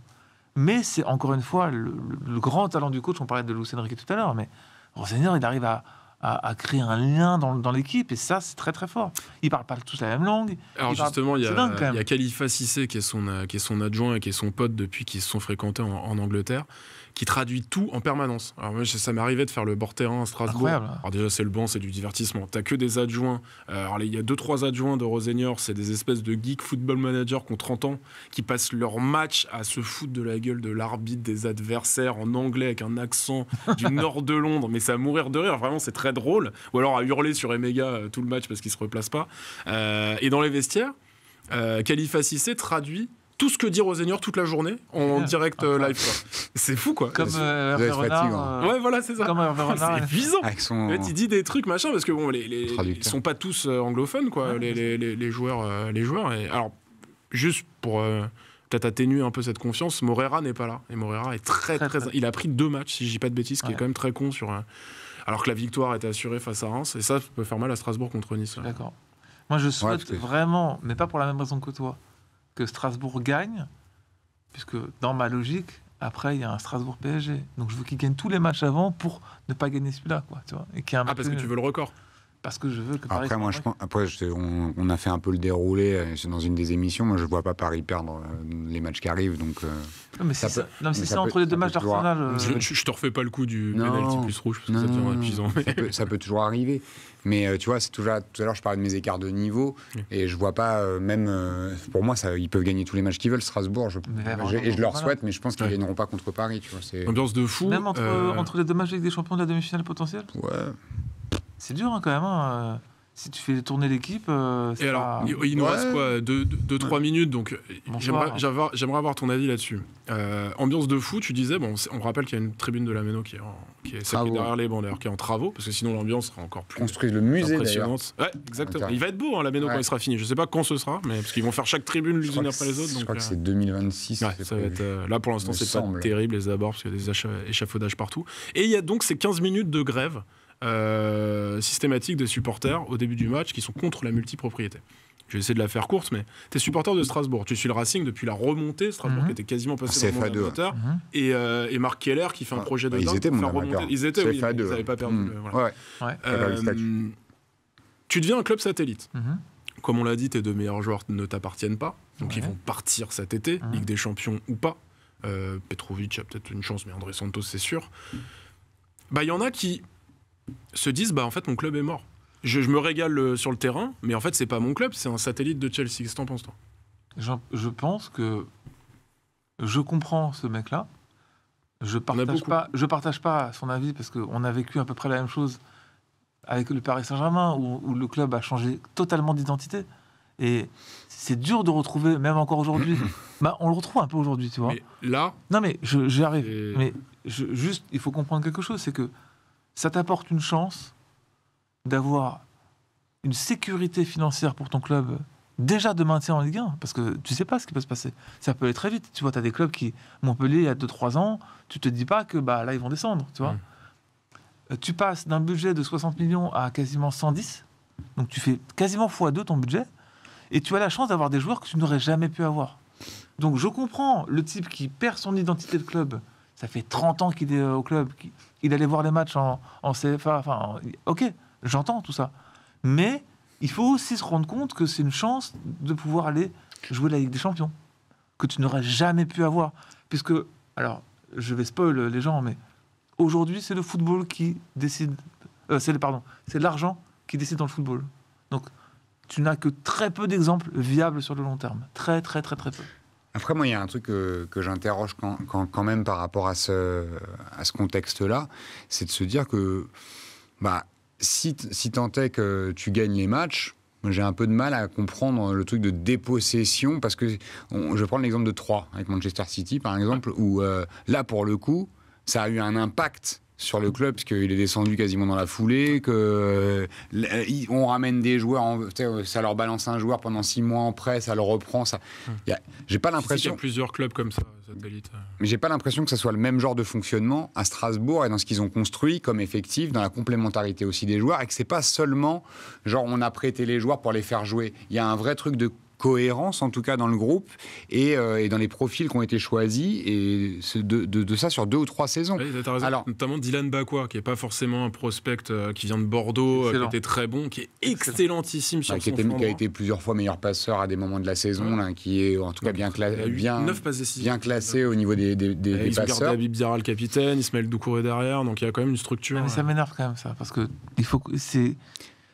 quand le club est en CFA2, le club a été racheté le club a été racheté 1 million d'euros. Il faut quand même savoir ça. C'est qu'il faut, à un moment donné, que les gens qui ne soient pas contents, ceux qui manifestent, il fallait acheter le club. Et il faut le dire aussi, les supporters les plus fervents du Racing, bien et sûr. Qui sont dans les parcages en déplacement et tout. Donc ils sont totalement légitimes pour donner leur opinion.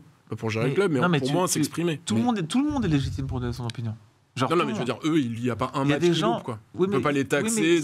Ils ont leur prisme à eux, tu vois. Mais il faut aussi entendre que tu as des gens qui se sont endettés à un moment donné pour avoir 10 ou 20% du club de Strasbourg, à l'époque, quand c'était en CFA2, que tu le montes de ligue en ligue, de gamme, pour l'emmener jusqu'en Ligue 1. C'est très dur, c'est très très dur. Et il faut tout le temps avoir des nouveaux partenaires financiers. Et le président Keller est encore là. Hein. J'en ai parlé avec Marc Keller. C'est très très dur. Les gens se rendent pas compte à quel point c'est dur. Et c'est une entreprise. À un moment donné, n'importe qui dans sa vie qui achète un club de foot, s'il le monte en Ligue 1, il va accepter une offre pour gagner de l'argent. C'est normal. Je comprends, mais ces mecs-là, ils ont qu'à racheter le club. Ils ont qu'à racheter le Racing Club de Strasbourg. Et Corinthians à la Méno. Oui. Non, mais après... il y a des réalités financières, c'est très important. Au-delà des réalités financières, je pense qu'il y a aussi des fantasmes de dépossession un truc de l'histoire du club où moi, je le vois un peu de ma fenêtre parce que je suis pas supporter de Strasbourg et je vais pas à la Méno un week-end sur 2, mais j'ai quand même pas le sentiment que le club, d'un seul coup, il a fait table rase du passé. Là, on a commencé à parler de Strasbourg en parlant de la Méno, en disant le musée. Ils vont construire un musée et ils refont tout l'expérience stade à l'intérieur. Enfin, il y a des choses qui se passent à Strasbourg qui célèbrent l'histoire du club et les grands moments du club pour en arriver là aujourd'hui. Donc j'ai pas l'impression que la direction actuelle, surtout que Marc Keller est là, est en train de dire les Anglais ils font ce qu'ils veulent et on s'en fout et puis ils ont mis leur pognon. Donc moi je pense qu'il y a plus de l'ordre du fantasme de perdre la main sur son club, mais j'ai pas trop le sentiment que ça soit... Ce qui est inquiétant aussi pour les supporters, c'est la difficulté à se projeter. C'est-à-dire que si Chelsea veut que Rosenior ait un autre rôle, il peut partir du jour au lendemain, tes meilleurs joueurs certes, aussi. mais si tu avais un président, regarde, Valdemar Kita, pour pas le nommer, quand il en a marre d'un entraîneur, il le tège, tu vois, et pourtant, c'est pas il n'est pas étranger, il n'est pas ailleurs, et c'est son club. Vraiment, c'est important. On ne se rend pas compte à quel point c'est important. Aujourd'hui, avec tout ce qui s'est passé avec les droits télé et tout, une sécurité financière pour un club en Ligue 1, c'est vital, presque. Vital. Ce sera le mot de la fin, parce qu'il était, ma foi, très pertinent. J'attendais pendant 1h15 que tu dises quelque chose. À cause de toi, comment on attend à chaque fois J'ai attendu 1h15. Je me suis dit, dès qu'il y a un truc où je suis d'accord, c'est rideau. Merci, messieurs, c'était un plaisir. C'est tellement beau, quand même, c'est fou. D'accord. C'était un plaisir d'être avec vous. C'était chouette. Normalement, je suis assis à ta place. Mais ne vous inquiétez pas. Alexis Grasso revient la semaine prochaine. Il sera beau, comme il a l'habitude de l'être, et il sera en forme, comme parfois il l'est. C'était un plaisir d'être avec vous. Ciao.